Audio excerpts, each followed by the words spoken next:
Era stato giudicato inguaribile, invece un 80enne padovano è stato sottoposto con successo a Monselice a un intervento per l'asportazione di ben 2 tumori a fegato e rene mediante la tecnica della termoablazione con microonda ecoguidata per via percutanea. In parole più semplici, con un ago che attraversa la pelle fino alla zona malata sono state uccise le cellule tumorali con il calore. Una tecnica poco invasiva che ha dato esiti positivi anche in un paziente anziano.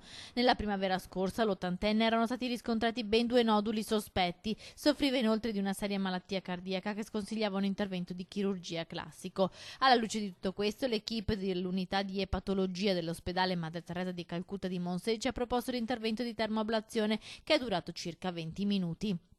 Il controllo con ecografia, eseguito a 24 ore di distanza, ha dimostrato la completa eliminazione dei tumori e il paziente è stato così dimesso. Le microonde, le stesse del forno di casa, raggiungono i 150 gradi. L'alta temperatura provoca la morte della cellula e così il tumore viene disidratato e muore. Dal 1999 i medici dell'unità operativa semplice di epatologia di Monselice hanno eseguito circa 1300 interventi di questo tipo su fegato, rene, polmone, osso, tiroide, in specifiche condizioni cliniche che a livello europeo registrano così l'efficacia della tecnica del 98,5%.